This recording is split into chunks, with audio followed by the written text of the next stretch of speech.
Hi, I'm Tiffany Oshinsky, and this is Serving Pancakes with League One Volleyball. With the inaugural Love season just around the corner, over the next few weeks, we'll be following some of the biggest women's college volleyball games featuring schools that our players attended. Today's episode features LSU alum and current Love Houston middle blocker, Anita Anwusi. A native of Houston, Anita's talent shined early when she was a member of the USA Volleyball Junior National Team and won gold at the NORCECA Women's U20 Continental Championships. She then took her talents to the Louisiana Bayou, playing 5 seasons at LSU, where she was named to the 2023 SMU Invitational All-Tournament team and received the AVCA South All-Region Honorable Mention in 2022. She graduated among the top 10 Tigers all-time in blocks, block assists, and hitting percentage, and now she's coming back to her hometown to play for Love Houston. Anita, welcome to Serving Pancakes. Thank you so much for being here. Thank you for having me. Very excited to have you. What's it like being back in Houston? It's been amazing being able to spend time with my family and my loved ones and being able to have a home cooked meal every day. So I've been having a great time being back home and being able to play volleyball at home too. Are you in the facility right now? Is that where you're doing the interview from? I am not in the facility. Where are you? You look like you're in a very comfy location. I'm at the nail salon. Oh, no way! Yes. What are you doing? What are you getting done? Currently I'm doing a pedicure, basic Love it. pedicure. Mhm. Do you do your fingernails too? I always found that whenever I got my nails done, I always chipped them or broke them whenever I played. No, I don't. I did early on in college, but I stopped. It was too much money to keep going back and forth. So, Yeah. yeah. Pedicure all the way, especially when you're jumping so much on your feet. You got to get those massaged too. All Yes. about that. All right, well, back to volleyball. What have the practices been like? Honestly, so far the practice has been really good. I know coming into it, I wanted to be able to take in the information that was given, especially from those pro athletes that have been playing for 10 plus years, 5 plus years, and being able to learn from them and also be teammates with them is honestly surreal. Middle school Anita would not imagine being in this position right now. So I'm glad that I'm able to do this, especially in my hometown. Has there been any sort of adjustment coming to this new team with all new players, all different ages and, career lengths?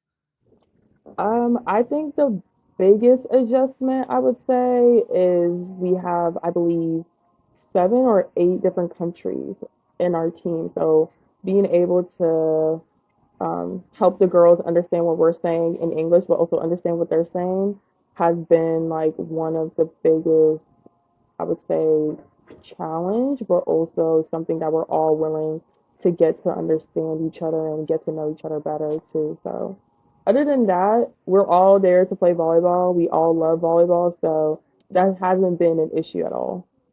Volleyball is the love language of the team, right? Yeah.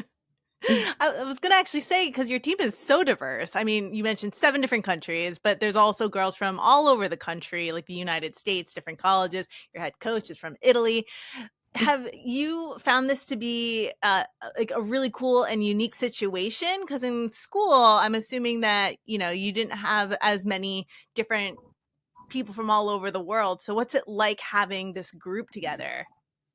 Yeah, it's definitely a change from college because everyone is, I think I had one teammate that was outside the country, but now there's multiple. So it's like, and the people that are from different parts of the country, different parts of the world, they're from different countries. So everyone speaks different languages. So it's being able to like communicate and understand what each other needs to know. And like you said, volleyball is like our similar language that we all have in common. So that's a great start. But everyone is all welcome to getting to know each other and being able to understand each other better. So that's been really helpful. Now let's go back to kind of your origin story. Now I know that your parents are from Nigeria. You're a first generation college graduate. How important is your background and culture in defining who you are? So for me, I say it's really important because I see how hard my parents work all my life, and my brothers, they did not play sports, but I took the leap of faith and I wanted to begin doing a sport. And it's not really common in the culture for Nigeria. Like, parents usually want you to go to college and get a degree and straight out of college go straight to work, but I'm taking a different route. So my parents were kind of skeptical at first, like after they saw how successful I was continually becoming, it was more reassuring, and they trusted my college coaches to be able to train me and take care of me. And also, now that I'm back home in Houston, it's even better because now they can be able to come see me play. And they're also like able to see like how successful college was and trust that like, okay, yes, this is something that she loves and she'll continue to do. Like they're very um what was the word I was looking for? They're very confident about the whole process. So yeah. And very proud. Yeah, for sure. I love that. Have you been to Nigeria? I have not. I hope to go soon, but I have not been. Now, I do love a good origin story. So, can you talk about your parents just briefly? Like, were they athletes, and what made them decide to eventually come to the United States and ultimately choose to settle in Houston? So from my knowledge, I'm in Nigeria. They have what we call high school. They call it secondary school. So they have a school where like everyone participated in some sort of sport, but it wasn't anything serious. I remember my mom telling me about how she played with her classmates and they played in the yard of soccer, volleyball. Like when I first said like I was interested in volleyball, I was like, I remember playing volleyball when I was younger. Like it was something that they did, but back then it was like such carefree. There was no AAU, there was no club or anything of the sort. So everything was fun and carefree. And my parents decided to come to the United States. It was for them to give us, my brothers and I, a great opportunity here in America. So they decided to come, and so far they've done an amazing job with all of us, and we're so appreciative of them. Definitely. Now, you said that you were the one that got into sports. So, how did you end up finding volleyball and falling in love with it? So I did start in seventh grade, but I didn't start competitively till my freshman summer of high school. So I was playing in seventh grade and I was not the best. I was not good at all. So it was really fun though. I played it and a lot of the people that was on my team were my friends. So it was really cool to be like, oh, we had a class together, and then after school we'll like play volleyball. And I remember, I think it was my eighth grade year, I was very hesitant on continuing because I was a little embarrassed. But I remember one time I blocked the serve, and I was like, that was so embarrassing because the ref blew the whistle, and I was like, what did I do wrong? And then they explained I couldn't block the serve, and I was like, to me, I think that's a rule that should change. That is so easy. Like the serve is probably the easiest thing to block. It's coming from such a long distance. You have enough time to see where it's gonna go. And I was like, I was so excited when I blocked it. But after that, I was like, oh my gosh, this is embarrassing. But I loved it because it was a action of getting the block. I was like, okay, I can block. I have the skill. And then from then on, being trained from different club coaches, high school coaches, trainers, and I continue to see myself getting better. So it was a very motivating and promising journey. What ultimately made you decide to choose LSU as the school to play at?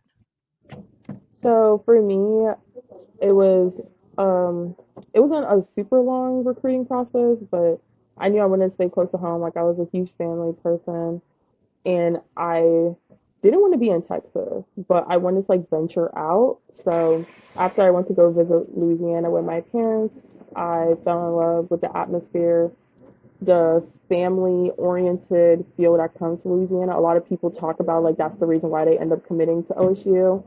But for me, I enjoyed like the family atmosphere. I also felt comfortable. Like as soon as I was there, I was like, this is somewhere that I want to be. So that's actually why I committed there. So, what was the experience like for you? So at LSU, I enjoyed all 5 years. I saw myself grow. I enjoyed having all the coaches that I was able to play under because they all came with different learning aspects, also different information I was given. Because when I first came to LSU, I probably played club honestly for 2 years. So I was like, I'm not gonna play. I didn't think I was gonna play, and I was okay with that. But I was like, I eventually wanted to play because I loved playing. I loved playing with my teammates. So after that, I mean, I started playing more and started becoming more confident. But the first few times playing, I was so nervous. I was like, I don't want to mess up. I know it's natural to mess up, but I was like, if I lose a point, they're gonna hate me. Like it's like I was so scared to do anything wrong. But volleyball is a game of mistakes. It's who can make less mistakes is ultimately what the goal is. How did you overcome that mindset where you were like, I've barely played and I'm kind of nervous to be playing? For me, I would say it was being patient with myself and also having grace, understanding like there's people that have been playing here for 3, 4 years. And also on top of that, how long I have been playing, I had to give myself the opportunity to practice because I wasn't able to get where I needed to go and become who I wanted to be unless I practiced. And in order to do that, I had to put in the work in practice and trust myself. And I ultimately did that based off of like my mindset, how I came into the gym every day. If I came into the gym knowing I didn't get my 100%, I knew the next day that I had to come in twice as harder to replenish and make up for the day before. And also taking note of the people that were older than me and asking them questions. I'm always asking questions, always trying to understand like, hey, like how were you able to hit that shot? What do you see? And continue to try and use what the coaches have told us. Like I know a big thing I struggled with, for example, in the beginning of my career was watching the ball as I'm going in for the set. And now it's very natural for me, but at first it was something that I really struggled with and like I really wanted to, but it was really comfortable for me to not watch the ball. But if you watch the setter, you go in and like you never know where the ball is. The setter can be running forward and you're watching the setter, then you're not going to be able to connect. But being able to figure it out the connection with watching the ball and like it'll take you to where the setter is, that was like a game changer for me, amongst other things. But that was like a big thing for me. Well, while you were learning your groove on the court, you also majored in kinesiology with a concentration in physical activity and health with a minor in psychology, correct? And Yes, you're currently pursuing your master's degree in business administration? yes. I actually finished my master's. Oh, so congratulations. I mean, Thank what you. inspired you to pursue this? So my bachelor's, I wanted to be able to focus on one of my passions, which is helping people. I knew I wanted to go into the medical field, and I had a few occupations that I was looking into, but I was able to come across physical therapy, which was a really big thing. It was a really big occupation, a really big area that I really liked because it was similar to sports medicine, but I knew I didn't want to work in sports because I knew after I was done playing sports that I would be done, and I wanted to focus more so on other people than athletes. So I also love working with children. So I wanted to become a pediatric physical therapist. So Oh. yes, working with kids that are going through any cancer-like treatment and trying to regain their ability of walking, or kids that get into car accidents or fall off their bike, things of the sort. So that's like a really big thing for me. And being able to shadow other physical therapists and see it, I knew for sure like this is something I wanted to do. And then the minor in psychology, I always enjoyed learning more about the human psyche and our mentality. And it's really helped to minor in that while I was in college, and it helped me too in volleyball, learning about why we think the way we think and talk the way we talk. That was that. And then my business master's, we had the opportunity to take the COVID year. So I originally wanted to do something relating to kinesiology, but I couldn't because all the programs were 2 years. So I ended up going into the MBA program because it was a 1 year program, and I believe it was a skill that I could use later on after doing like medical terminology type courses all throughout college. I was like, I wanted to do something different. I could understand that.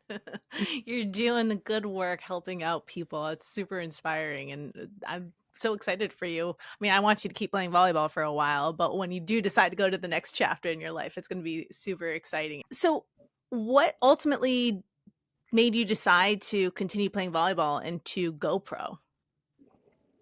So I think for me it was I got I got reached out by Danielle Scott, and she was someone that I played with at the not played with was coached by in the USA gym for the collegiate national team. And after working with her, and she reached out, she was so helpful during the time there. And then finding out there was going to be a team in Houston, and like there was pro coming to the United States, I was like, this is honestly an opportunity from God. Like it being in my home city, I'm able to like be go from home to the practices and matches. My family's able to come to games. My friends are able to come to games. Like it was something that I truly believe was an opportunity provided and a blessing provided. So I couldn't pass it up. Yeah, you seem to have this very good, smart mentality when you're in college about learning from your peers and the older players. Going into Houston, you're one of the youngest players on Love Houston's team. So, how are you hoping to grow and evolve your game from this roster of super talented players? So I'm planning on doing that by taking as much notes as possible, watching everyone, not only my position, but all the players, learning more about like what it is to play on the professional level.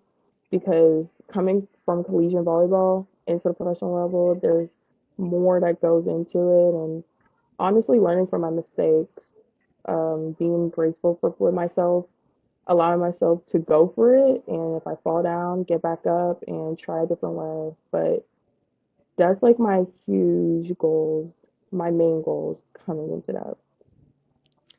So, a great thing that I love about this podcast is that not only do we get to talk volleyball, but I also get to learn about you ladies off the court as well. So, I would obviously I know that you like to get your nails done, you like to get pedicures, but what else do you like to do in your spare time? So I also like to game. I am a gamer. No I way. Yes, I play um basketball video games. I play Sims. I On my spare time that I do have, I do like to game. I like to game with my siblings. I like to game with my friends. I also enjoy spending quality time with my family, so watching movies, watching sports. Me and my family oftentimes watch football on Sundays, so that's something that I enjoy doing. Well, I want to talk about food because your love profile says that you love cooking and trying different cultural dishes. So, what's the best meal you've ever had? Jollof rice. I love jollof rice. Hands down, it's a Nigerian dish, and my mom cooks the best jollof rice. I have also cooked jollof rice, so jollof rice is one of my favorite dishes of all time, for sure. You gonna make it for your team? If they would like, I wouldn't mind. Is that your go-to meal to impress people? No, it's not. I like to offer the idea of like my mom in college. I would offer like my mom can make jollof rice because she's always willing to, but it's up to if anyone's interested in it because not everyone, some people are picky eaters, so not everyone's interested. True. Now, in a similar vein, in your love profile, it also said that you enjoy traveling. So what's the coolest place you've ever traveled? Hmm. I would say when we went to Mexico, that was something that was super cool to experience. The culture too, and getting to meet all the people that were at the games helping out and seeing the different scenery. I definitely say Mexico was one of the coolest places. What's a place on your bucket list that you really want to go to? A place on my bucket list. Hmm. I would say Nigeria. We talked about it earlier. Nigeria is somewhere on my bucket list that I would love to go to. What about if you could choose a country to go to specifically for the food? What country would you want to go to? Hmm. What first came to mind for me was Japan. Ooh, I think they would have like a wide variety of snacks and food. So, Japan. I like it. All right, well, last question to wrap it up. We're going to bring it back to love. What are you hoping to showcase in the inaugural season, and what do you hope the public, the fans, the media get to learn and see? I'm hoping to showcase how amazing the sport of volleyball is and hoping that more people see that it's a sport worth watching and that it will be one of the next biggest sports here in America and to showcase the talent that's across all teams and how competitive the league is. So, really looking forward to it. Awesome. Well, Anita, thank you so much for taking the time to speak with me. Thank you, Tiff. Thank you. Thanks for watching Serving Pancakes. Don't forget to subscribe and hit the like button. You can also listen to the podcast version on the iHeartRadio app or wherever you get your podcasts.